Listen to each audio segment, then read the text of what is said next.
This is the Lone Crater YouTube. We hope this video helps. In this video, I will explain how to make authentic enchilada sauce. First, gather your dried chilies, such as New Mexico, ancho, and guajillo, for a rich, complex flavor. Carefully remove their stems and seeds, then lightly toast them in a dry pan to enhance their aroma. After toasting, soak the chilies in hot water for about 20 minutes until they become soft and pliable. This step is crucial for developing the sauce's depth. Next, transfer your softened chilies to a blender, adding about 2 cups of the soaking liquid. Blend until you achieve a completely smooth consistency. For the silkiest sauce, press this mixture through a fine mesh sieve, discarding any solids. Now, in a separate saucepan, melt 3 tablespoons of lard or your preferred oil over medium heat.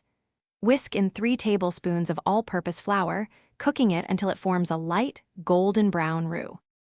Once your roux is ready, gradually whisk the strained chili puree into it, ensuring there are no lumps. This combination forms the heart of your enchilada sauce. Now, it's time to add the spices.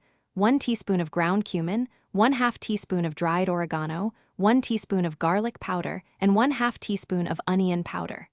Stir everything together, then slowly pour in 2 cups of chicken or vegetable broth, adjusting for your desired thickness.